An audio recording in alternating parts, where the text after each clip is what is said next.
এই পাহাড়ের ভিতরে লুকানো আছে $1 বিলিয়ন একটা নিউক্লিয়ার বাংকার। আমরা পাহাড়ের ভেতরে প্রায় 2000 ফুট মাটির নিচে আছি, আর এটা এখনো পর্যন্ত তৈরি সবথেকে বড় নিউক্লিয়ার বম। আমি তোমাদের পার্থক্য দেখাবো এই $50 মিলিয়ন নিউক্লিয়ার বাংকার, এই $30 মিলিয়ন বাংকার, এছাড়া আরো অনেক বাংকার রয়েছে যার শোটাবে এই $1 বাংকার দিয়ে। এটা সেফ। দেখা যাক ভেতরে কি আছে। ও ভেতরটা ভিজে। আমি এখন তোমাদের এই বাংকারটা ঘুরে দেখাবো। ট্যুর এখানেই শেষ। এটা এক ধরনের শিপিং কন্টেইনার, মাটির নিচে চাপা রয়েছে। এটা এখনই বেঁকে যাচ্ছে। ওরা আমাকে এটার দাম $1 কেন সেটা বলবে। আমি বলতে চাইছি এটা এক্সপ্লোশনের পরেই হয়েছে। তোমার কি মনে হয় এই বাংকারটা বোমটাকে সার্ভাইভ করতে পারবে? না। দেখা যাক তাহলে। বোমটা ফেলো। হ্যাঁ, কি?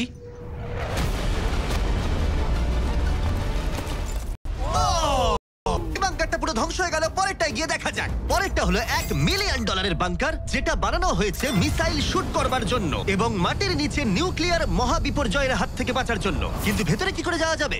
যাই হোক, অসংখ্য সিঁড়ি দিয়ে নিচে নামবার পরে আর একটা 3175 কেজির দরজা খোলার পরে, এটার ওজন 3175 কেজি, তুমি পৌঁছবে বাংকারের কেন্দ্রে। ও মাই গড, এটা দেখে পুরো স্টার ওয়ার মনে হচ্ছে। এই রুমটা থেকে মিসাইল লঞ্চ করা হয়। এই ফ্যাসিলিটিটা নিউক্লিয়ার অ্যাটাক থেকে বাঁচানোর জন্য তৈরি করা হয়েছে। চাইলে অ্যাটাকও করা যাবে। আমরা যে মেঝেতে দাঁড়িয়ে আছি সেটা আসলে ছাদ থেকে ঝুলন্ত বিশাল প্ল্যাটফর্মের মতো ঝুলছে। এভাবেই বানানো হয়েছে। এই 8খানা স্প্রিংই এই বিল্ডিংটাকে ধরে গেছে।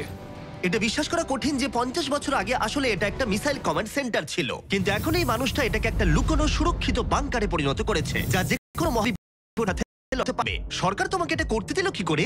ভাই, বাথটব এখানে। আচ্ছা, তোমার কি মনে হয় আমার বন্ধুদের আইকিউটা কেমন? আমার মনে হয় খুব একটা বেশি নয়। আমরা আরো 2টো ফ্লোর নিচে নামবো। এটা হচ্ছে সবচেয়ে। আর এখন 5 তলা মাটির নিচে আছে। এটা কিচেন, এন্টারটেইনমেন্ট এরিয়া, কিন্তু সবচেয়ে ভালো পার্ট হলো এই ক্লাবটা। ওয়াও! এই মানুষটা অ্যাকচুয়ালি পার্টি করছে মাটির 5 তলা নিচে। নোলানকে এখানে ইনভাইট করা হয়নি। আমি এই জায়গাগুলো সকলকে দেখাই না। ওয়াও! এগুলো কেউ দেখতে পায় না। এরপরে ও আমাদের নিয়ে গেল এই বাংকারের একটা সিক্রেট জায়গায়, নিউক্লিয়ার অ্যাসাইলামে, যেখানে কয়েক যুগ আগে একটা আসল নিউক্লিয়ার মিসাইল রাখা হতো। না, জিম্মি এদিকে এসো।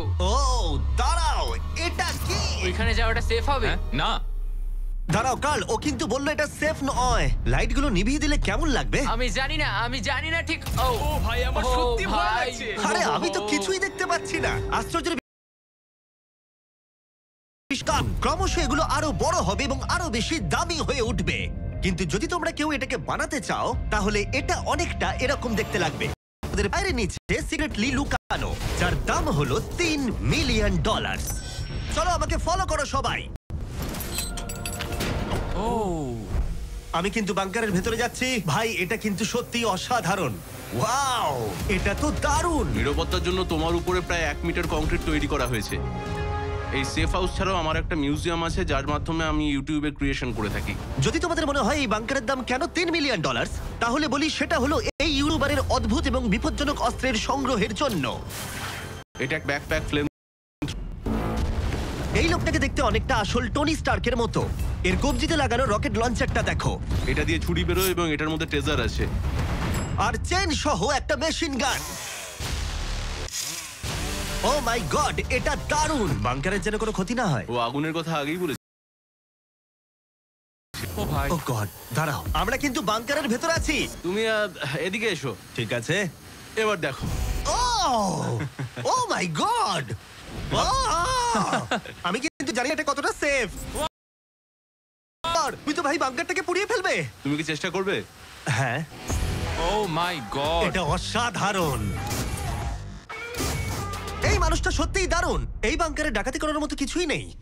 এটা শুধু একটা বাংকার নয়, এর মধ্যে আরেকটা রুম আছে। ও, তার মানে কি? আমার মনে হয়েছিল এই মানুষটা গর্ত খুঁড়তে ভালোবাসে। ও একটা আসল আন্ডারগ্রাউন্ড টানেলিং সিস্টেম বানিয়ে ফেলতে পারে। ওয়াও, এটা তো আগের বাংকারের থেকে অনেকটাই বেশি বড়। আর ও একটা ভয়ঙ্কর আবিষ্কার করেছে, যেটা আমাদের যদি বিপদ আসে। আমি এখান থেকে বেরিয়ে যাচ্ছি। প্রথমে ও আমাদের একটা ক্যানন দেখালো, যেটা যেকোনো জিনিসকে গোলা বারুদে পরিণত করে। আমাদের কাছে এখন ব্রেড রোল আছে। আমি চালাচ্ছি তাহলে। ঠিক আছে, করো। হ্যাঁ, আমি করছি। ঠিক আছে, চলো কি বলছো তাহলে? ভয় করছে। যেকোনো মুহূর্তে আমি শুট পারছি। করতে পারে। ভাই মারো। আহ! ও এটা অসাধারণ। একটা পুরো টয়লেট বাংকারের এই অংশটা আমাদের প্রোটেক্ট করবার জন্যই, কিন্তু কলিন যদি এটা করে তাহলে সেটা কতটা হবে বলতে পারছি না। এই বেলটা থেকে ছুরি বেরোয়, আমার কাছাকাছি দাঁড়িও না। ও ও ভাই ও ও ও ও ও ও ও ও ও মাই গড, বিশেষ করে ও এটা শুরু করবার পরে। আচ্ছা, তোমার হাত থেকে কখনো ছুরি পড়ে গেছে? না, ঠিক আছে ঠিক আছে, এটা বন্ধ করো বন্ধ করো বন্ধ করো। তুমি এটা করতেই পারতে ছুরির বেল্টটা না থাকলে। হ্যাঁ, কিন্তু এটা খুবই অসাধারণ। আচ্ছা জিমি, এবার তুমি এটা দেখো। এটা একটা ফ্রিজার ওয়েভ, মাইক্রোওয়েভের থেকে একদমই উল্টো। আমরা কিছু ফেস্টিভ্যাল নিয়ে নেবো এবং এখানে আমরা স্প্রে করব। এই দেখো। কি? ওয়াও, ও অপেক্ষা করছিল কিভাবে ফেস্টিভ্যাল স্কার্ফস এতে তৈরি হয় সেখানে জন্য। হয়ে গেছে, আশা করি তোমার দেখে ভালো লাগবে। ওয়াও,